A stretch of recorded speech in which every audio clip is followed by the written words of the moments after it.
இந்திரன் மனைவி இந்திராணி ஒரு கிளியை மிகவும் பிரியமாக வளர்த்து வந்தாள்.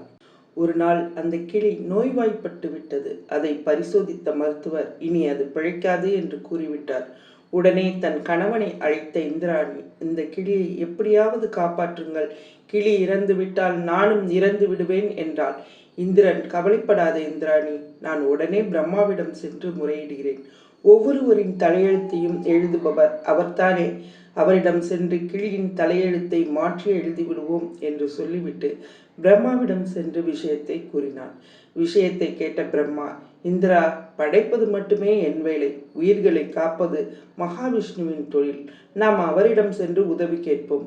வா, நானும் உன்னிடம் வருகிறேன் என்று இந்திரனை அழைத்து கொண்டு மகாவிஷ்ணுவிடம் சென்று விஷயத்தை தெரிவித்தார் பிரம்மா.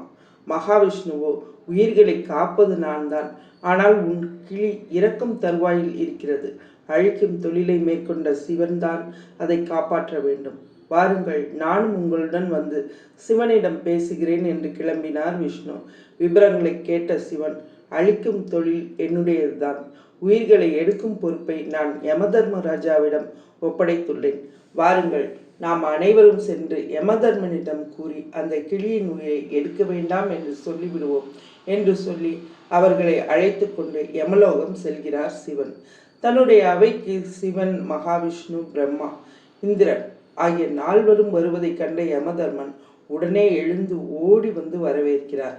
விஷயம் முழுவதையும் கேட்ட அவர், ஒவ்வொரு உயிரையும் எந்த நேரத்தில் எந்த சூழ்நிலையில் என்ன காரணத்தால் எடுக்க வேண்டும் என்ற காரணத்தை ஒரு ஓலையில் எழுதி ஒரு பெரிய அறையில் தொங்க விட்டு விடுவோம். அந்த ஓலை அருந்து விழுந்து விட்டால் அவரின் ஆயுள் முடிந்துவிடும். வாருங்கள், அந்த அறைக்கு சென்று கிளியின் ஆயுள் ஓலை எது என்று பார்த்து அதை மாற்றி எழுதி விடுவோம் என்று அவர்களை அழைத்து செல்கிறார். இப்படியாக இந்திரன், பிரம்மா, விஷ்ணு, சிவன், யமதர்மன் ஆகிய ஐவரும் அந்த அறைக்கு சென்றனர். அவர்கள் உள்ளே நுழைந்தவுடன் ஒரு ஓலை அருந்து விழுகிறது. உடனே அவர்கள் அவசரமாக சென்று அந்த ஓலையை எடுத்து பார்க்கின்றனர். அது அந்த கிளியின் ஆயுள் ஓலை. அவசரமாக அதை படித்து பார்க்கின்றனர். அதில் இந்திரன், பிரம்மா, விஷ்ணு, சிவன், யமதர்மன் ஆகிய ஐவரும் எப்போது ஒன்றாக இந்த அறைக்குள் நுழைகிறார்களோ அப்போது இந்த கிளி இறந்துவிடும் என்று எழுதப்பட்டிருந்தது. இதுதான் விதி. விதியை மாற்றுவது என்பது முடியாது.